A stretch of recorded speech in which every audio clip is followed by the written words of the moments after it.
नमस्कार, एक बार फिर से स्वागत है बिहार की 10 बड़ी खबरों में। रोजाना बिहार की खबरों को देखने के लिए चैनल को सब्सक्राइब कर लें। चलिए शुरू करते हैं आज की पहली बड़ी खबर। खेसारी लाल यादव ने नेताओं पर कसा तंज, कहा नेता के बेटा को कोई दिक्कत नहीं, परेशानी पब्लिक को। खेसारी लाल यादव पटना पहुंचे, जहां वह नेताओं पर जमकर बरसे।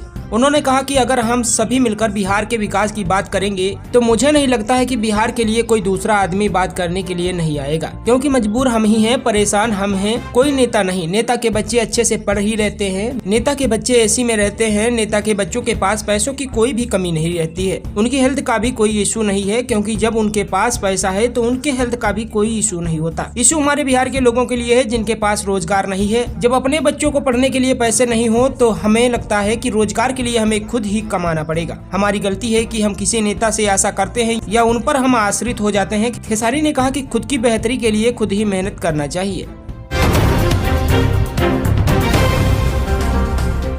के पाठक की बात न मानने वाले 5 शिक्षकों पर कार्रवाई, 1 दिन का वेतन कटा और मिला कारण बताओ नोटिस। बिहार शिक्षा विभाग के अपर मुख्य सचिव के पाठक का आदेश न मानने वाले 5 शिक्षकों को कारण बताओ नोटिस जारी किया गया है। साथ ही उनका 1 दिन का वेतन भी काटा गया है। दरअसल आपको बताते, शिक्षा विभाग की सख्ती के बावजूद स्कूलों में अनाधिकृत रूप से शिक्षक कर्मियों के गायब रहने का सिलसिला थमने का नाम नहीं ले रहा है।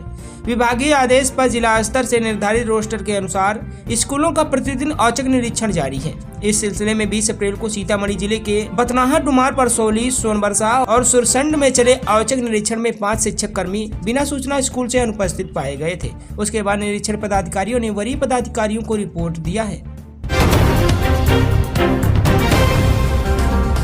बिहार में अचानक बदला मौसम, रबी को फसलों को भारी नुकसान। कई दिनों से गर्मी और उमस से लोग परेशान हैं, लेकिन इस बीच औरंगाबाद में मंगलवार की शाम अचानक मौसम ने करवट बदला। तेज आंधी के साथ थोड़ी देर के लिए जमकर बारिश हुई, ओलावृष्टि भी हुई, जिससे रबी की फसलों को नुकसान पहुंचा है। इस दौरान ओले भी गिरे। बारिश, तेज आंधी की हवाओं के झोंके से बड़े बड़े पेड़ पौधे जोर जोर से हिलने लगे।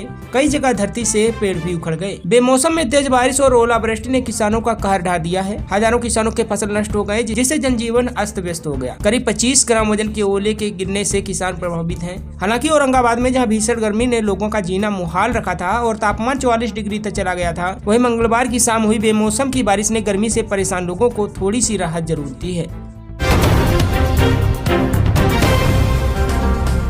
वैशाली में एक घर में अचानक फटा गैस सिलेंडर, पूरी तरह झुलसे 8 लोग अस्पताल में भर्ती। बिहार के वैशाली जिले के बिदुरपुर थाना क्षेत्र के नामा नगर में एक घर में अचानक गैस सिलेंडर फट गया। इस हादसे से घर में मौजूद तमाम सदस्य बुरी तरीके से झुलस गए। जोरदार आवाज होने पर मौके पर तमाम ग्रामीण इकट्ठा हो गए। उसके बाद सभी घायलों को ग्रामीण की मदद से प्राथमिक स्वास्थ्य केंद्र बिदुरपुर में इलाज के लिए भर्ती कराया गया, जहाँ पर डॉक्टर ने प्राथमिक उपचार के बाद सभी को हाजीपुर सदर अस्पताल में रेफर कर दिया है। सभी की स्थिति गंभीर बनी हुई है। घर के सभी सदस्य बुरी तरह से झुलस चुके हैं। इनमें बच्चे, महिला और युवक सभी शामिल हैं। उनकी स्थिति गंभीर बनी हुई है। सदर अस्पताल में डॉक्टर सभी का इलाज करने में लगे हुए हैं।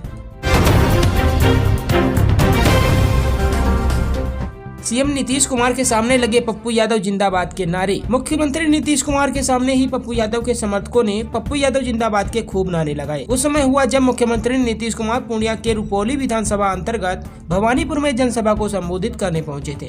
सीएम नीतीश कुमार हेलीपैड के पास से भारी सुरक्षा व्यवस्था के बीच कार्यक्रम स्थल पर जनसभा को संबोधित करने पहुंचे थे। इसी दौरान निर्दलीय उम्मीदवार राजेश रंजन के समर्थक पप्पू यादव जिंदाबाद का नारा लगाने लगे।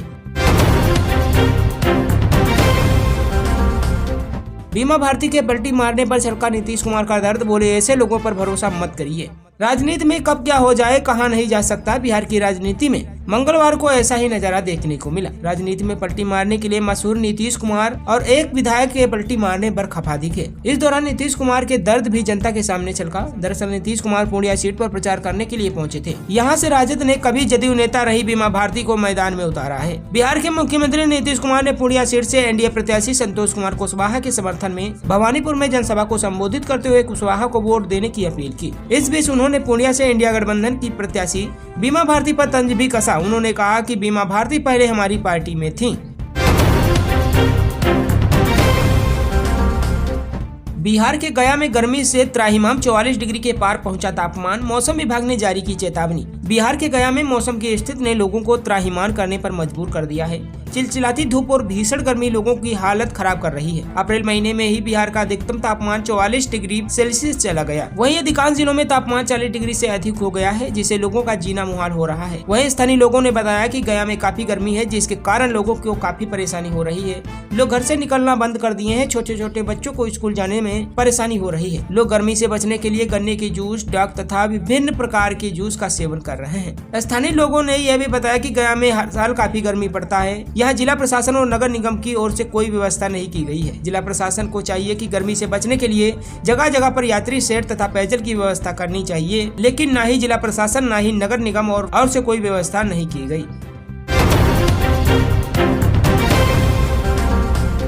सम्राट चौधरी पर रोहिणी आचार्य के बयान को लेकर बीजेपी ने चुनाव आयोग को लिखा पत्र। भारतीय जनता पार्टी की बिहार यूनिट ने सम्राट चौधरी के खिलाफ रोहिणी आचार्य की टिप्पणियों पर चुनाव आयोग का रुख किया है। चुनाव आयोग को लिखे गए पत्र में कहा गया है कि 20 सारण संसदीय क्षेत्र की आरजेडी प्रत्याशी रोहिणी आचार्य ने बिहार बीजेपी के प्रदेश अध्यक्ष एवं बिहार के उप मुख्यमंत्री सम्राट चौधरी के परिवार के खिलाफ विवादास्पद बयान दिया है, जिसका वीडियो इस पत्र के साथ संलग्न कर आपको समर्पित किया जा रहा है। बीजेपी के द्वारा लिखे गए पत्र में कहा गया है कि रोहिणी आचार्य ने सम्राट चौधरी के ऊपर न केवल व्यक्तिगत अपेक्षा किया, बल्कि उनके परिवार के ऊपर एवं उनके बच्चों के बारे में भी अभद्र भाषा का प्रयोग किया है, जो कि न केवल भारतीय दंड विधान के अंतर्गत दंडनीय अपराध है, बल्कि आदर्श आचार संहिता का भी खुल्लम खुल्ला उल्लंघन है। चुनाव प्रचार में भोजपुरी अंदाज, सिर पर गमछा, खुद गाया गाना, बोले में काराकाट का बेटा पवनवा। काराकाट संसदीय क्षेत्र का दनवार गांव, तीखी धूप के बीच देश झुलसाती गर्म हवा, गाड़ियों का लंबा काफिला, रेंज रोवर गाड़ी पर सवार भोजपुरी स्टार व गायक पवन सिंह ने सिर पर गमछा बांधा और ठेठ भोजपुरी अंदाज में कहा, मैं काराकाट का बेटा पवनवा। भोजपुरी फिल्मों के मशहूर अभिनेता और गायक पवन सिंह मंगलवार को काराकाट की चुनावी अखाड़े में कुछ इसी अंदाज में उतरे। रोड शो के जरिए चुनाव प्रचार का आगाज किया। वह इस सीट से निर्दलीय प्रत्याशी के रूप में चुनाव लड़ेंगे। यहाँ 7वें चरण में 1 जून को मतदान होना है। यहाँ से रालोसपा अध्यक्ष व एनडीए समर्थित उम्मीदवार उपेंद्र कुशवाहा और इंडिया गठबंधन के रामराज सिंह माडे मैदान में हैं। पवन का मुकाबला 2 अनुभवी उम्मीदवार से है। पवन सिंह ने जन आशीर्वाद यात्रा के तहत रोड शो की शुरुआत काराकाट प्रखंड के दनवार गांव से की। वह रेंज रोवर गाड़ी से करीब 3 घंटे देर से सुबह 10:15 दनवार काकुरबाड़ी पहुंचे। उनके साथ करीब 100 गाड़ियों का काफिला था। कड़ी धूप में पहले से इंतजार में खड़े प्रशंसक को उनकी एक झलक पाने के लिए मंदिर में भी प्रवेश कर गए। इसी तरह पुलिसकर्मियों ने लोगों को बाहर निकाला। उन्होंने लोगों के अभिवादन के दौरान कहा, मैं काराकाट का बेटा पवनवा हूँ। बीच बीच में वह लोगों को भोजपुरी में संबोधित भी करते रहे।